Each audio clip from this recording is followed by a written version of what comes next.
The scenes we're seeing in Afghanistan, they're gut-wrenching, particularly for our veterans, our diplomats, humanitarian workers, for anyone who has spent time on the ground working to support the Afghan people. The U.S. president there acknowledging the heartbreaking and desperate scenes playing out in the Afghan capital. Well, Joe Biden says he stands behind his decision in the face of growing criticism over his administration's handling of the U.S. withdrawal after that swift Taliban takeover. Well, Taliban fighters now control the streets of Kabul and could be seen gathering outside the U.S. embassy here. But at the airport, scenes of utter desperation as Afghans tried to cling to a moving U.S. military plane in their attempt to flee the country. Many U.S. veterans are horrified by the Taliban's rapid takeover in Afghanistan, are wondering if America's longest war was worth it. We'll hear from one of them in just a moment. But first, the U.S. launched its 20-year war in the wake of the terror attacks on 9/11.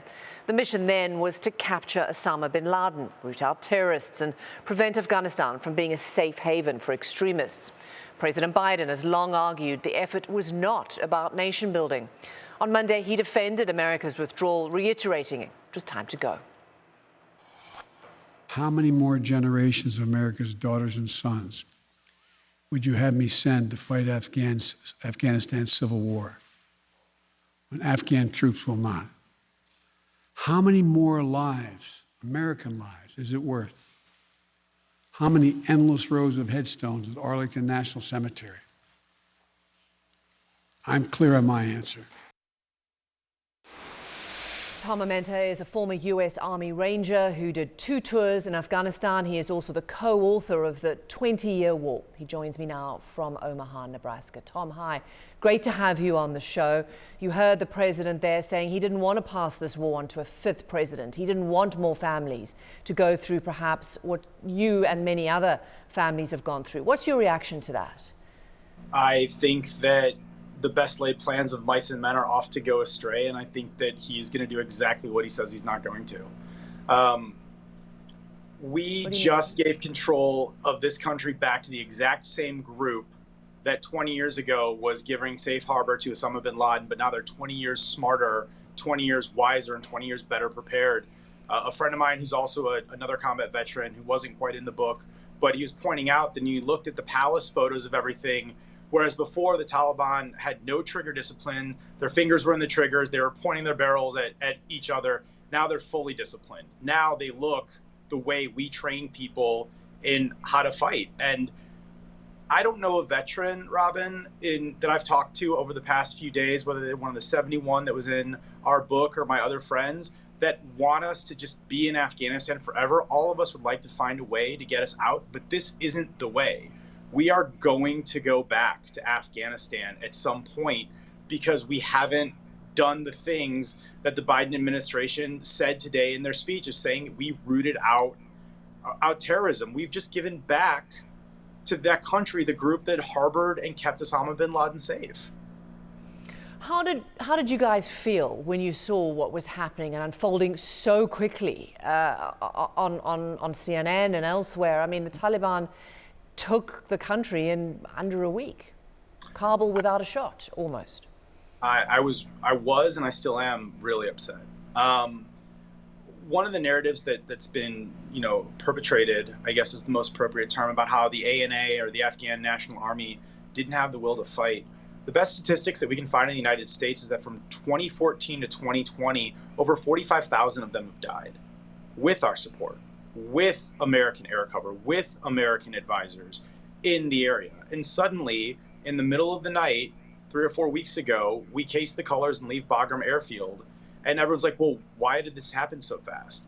They're now dealing with the reality of they can lay down their arms, or they can die. And not just them dying, but their families dying too. That's a horrible, awful choice. And knowing how much they've sacrificed, not getting paid properly because of government corruption, not being fed properly, and to somehow say that they lack the will when 45,000 of them have perished over the past 6 years, that's disingenuous and at best, in my opinion.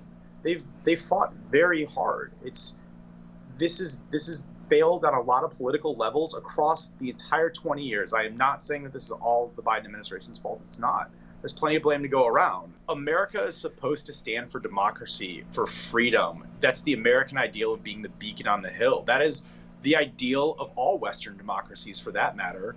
And here we are leaving with no plan and leaving up to 75,000 people potentially to die because we didn't have a plan, because we just decided to leave. And that's unconscionable to me. When you were there, you did 2 tours in Afghanistan in 2002, 2004. You've obviously just written this book talking about a 20-year war. You speak to all of your former comrades. No doubt when you were sitting there in Afghanistan, did you think about the end game? Did you think how this would end? Have you talked about what the final moment would look like when America left? Is this what is so jarring? Is the sense that perhaps this looks like a loss, and that it certainly looks like perhaps you're back at square one, which is 20 years ago the Taliban were in power? So the square one right now is something that I really struggle with. For me, okay, especially because I was there. I was one of the first men from 2nd Ranger Battalion to step off of a plane into a combat zone since Panama in 1989 when I got there in 2002. Our entire mission, our entire life focus and goal was get Osama bin Laden. It was right after Tora Bora. We were looking for him. Like that was the clarity of purpose. And you know, in my time talking to fellow veterans, you know, friends of mine that chose to stay after I left, you know, for my first, you know, left my enlistment and things like that, up until May 2nd of 2011, when we finally did get them, it was always about that mission. It was always about, we are going to bring this man and that organization and that horrible group of people to justice. And after that, I think that the political, how do we stick the landing? How do we leave? I think the what exactly are we here for? There's multiple different policy adjustments and changes in an attempt to do things. It's always been, this can't be the way to leave. That's what everyone's saying. And I think that's what we're all wrestling with for the most part.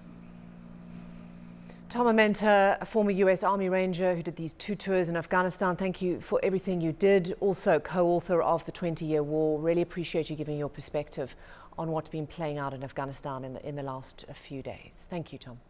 Thank you so much for having me.